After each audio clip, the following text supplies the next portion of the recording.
Hello everyone, कैसे हैं बच्चों आप सभी। आशा करता हूं आप बहुत अच्छे होंगे। तो दिल्ली होम गार्ड के लिए जैसा कि मैंने आपसे वादा किया था कि मैं आपको सारी चीज़ें फ्री पढ़ाऊंगा। जब भी मैं कोर्स लॉन्च करूंगा तो आपको बिल्कुल फ्री ऑफ कॉस्ट यहां पे दूंगा।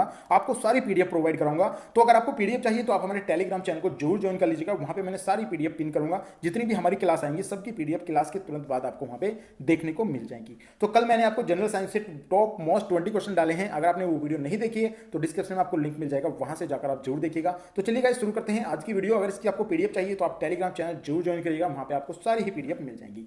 तो पहला क्वेश्चन चलते हैं बच्चों। देखिए अब मैंने हिंदी और इंग्लिश दोनों ही भाषा में यहाँ पे समझाया है आपको।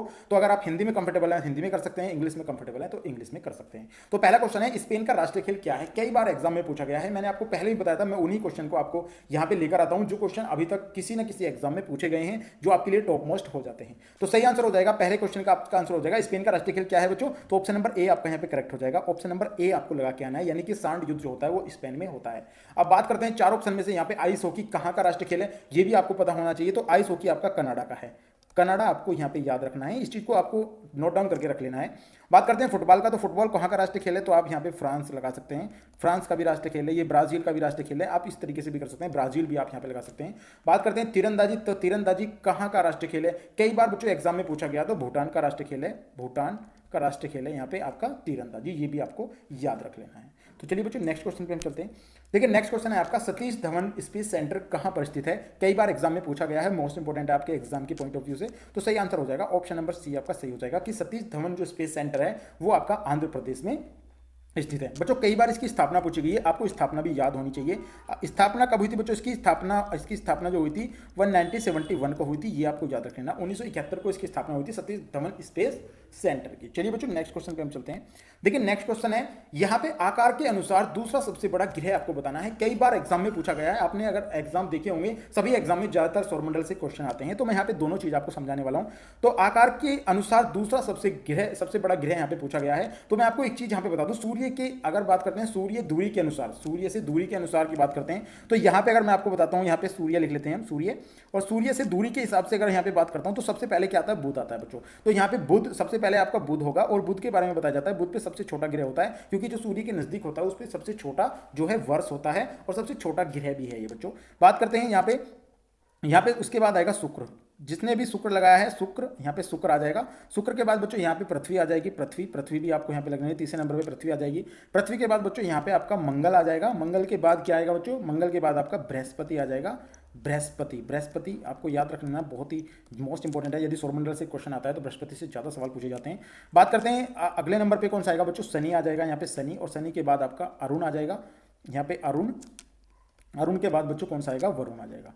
वरुण भी आपका यहाँ पे आ जाएगा। वरुण को सबसे ठंडा ग्रह भी बोला जाता है। तो सूर्य के अनुसार, अगर सूर्य दूरी के अनुसार पूछा जाए तो आपको पूछा जा सकता है कई बार एग्जाम में कि सूर्य से सबसे नजदीक ग्रह कौन सा है, तो बुध आप बताएंगे। सेकंड नंबर पे कौन सा है सूर्य के अनुसार, यहाँ पे तो शुक्र आपका यहाँ पे सेकंड नंबर पे है। अब बात करते हैं आकार की दृष्टि से, क्योंकि आकार की दृष्टि से भी कई बार क्वेश्चन आया है। तो आकार की दृष्टि से बात कर लेते हैं यहाँ पे। तो सबसे पहले आकार की दृष्टि से आपको पता होगा बृहस्पति सबसे बड़ा ग्रह है, तो बृहस्पति आपका यहाँ पे सबसे बड़ा ग्रह हो जाएगा। उसके बाद अगर सेकंड नंबर पे बात करते हैं तो यहाँ पे शनि आ जाएगा बच्चों, शनि इसके बाद बड़ा ग्रह है। उसके बाद अरुण की बात करते हैं, यहाँ पे आपका अरुण आ जाएगा। अरुण के बाद बच्चों कौन सा आएगा, यहाँ पे वरुण आएगा, यहाँ पे वरुण हो जाएगा। उसके बाद आपकी पृथ्वी आती है, पृथ्वी हो जाएगी, और पृथ्वी के बाद बच्चों कौन सा आता है, यहाँ पे मंगल आ जाएगा, आपका मंगल हो जाएगा, और मंगल के बाद आपका शुक्र हो जाएगा, शुक्र के बाद बच्चों यहाँ पे आपका बुध हो जाएगा। तो मैंने यहाँ पे आपको सूर्य की दूरी के हिसाब से बताया है और आकार की दृष्टि से भी बताया है। अब आपको जो भी क्वेश्चन है, देखिए यहाँ पे आकार के अनुसार दूसरा सबसे बड़ा ग्रह पूछा है, तो आकार के हिसाब से मैंने बताया दूसरा सबसे बड़ा ग्रह क्या हो जाएगा, आपका शनि हो जाएगा। इसके हिसाब से जो इसने क्वेश्चन यहाँ पे पूछा है, तो ऑप्शन नंबर डी आपका यहाँ पे बिल्कुल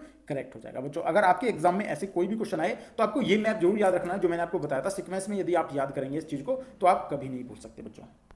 चलिए बच्चों नेक्स्ट क्वेश्चन पे चलते हैं। देखिए नेक्स्ट क्वेश्चन है आपका, सर्वाधिक लवणता वाली जो वॉन झील है, जो सबसे ज्यादा लवणता पाई जाती है, इसमें लगभग मैं आपको बताऊं लगभग 35% के करीब यहाँ पे इसमें लवणता पाई जाती है। तो वॉन झील कहां पर स्थित है ये पूछा गया, तो सही आंसर हो जाएगा तुर्की। ऑप्शन नंबर बी आपका यहाँ पे करेक्ट हो जाएगा कि सबसे अधिक लवणता वाली झील कहां पाई जाती है। पूछा जा सकता है कितने परसेंट लवणता है, तो लगभग 35% इसकी लवणता है, तो तुर्की में ये पाई जाती है।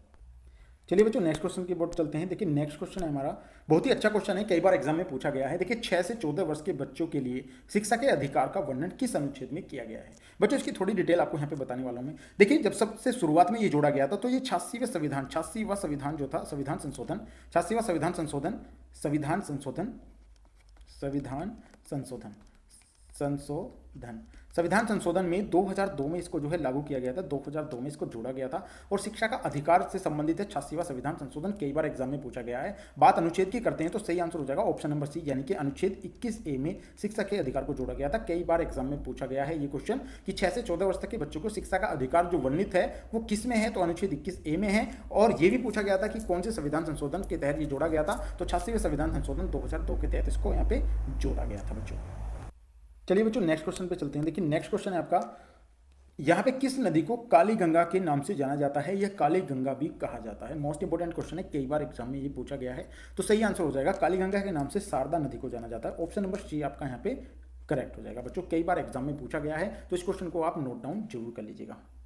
चलिए बच्चों नेक्स्ट क्वेश्चन पे चलते हैं। देखिए नेक्स्ट क्वेश्चन है आपका, दल बदल संविधान की किस सूची में वर्णित है, यानी दल बदल जो संविधान है आपका वो किस सूची में वर्णित है। तो सही आंसर हो जाएगा ऑप्शन नंबर डी आपका यहाँ पे 10वीं अनुसूची में दल बदल से संबंध रखता है, तो 10वीं अनुसूची में जोड़ा गया है। बात करते हैं कौन सा संविधान संशोधन, तो 52वां संविधान संशोधन है ये, जिसमें आपको जोड़ा गया है और अमेंडमेंट है ये, और 1985 में इसको जोड़ा गया था। कई बार एग्जाम में ये डेट भी पूछी गई है कि कौन से संविधान संशोधन के तहत दल बदल पर रोक लगाई गई थी या दल बदल संविधान संशोधन किया गया था। तो 52वां संविधान संशोधन 1985 में 10वीं सूची में ये शामिल है, तो ऑप्शन नंबर डी आपका यहाँ पे करेक्ट हो जाएगा बच्चों।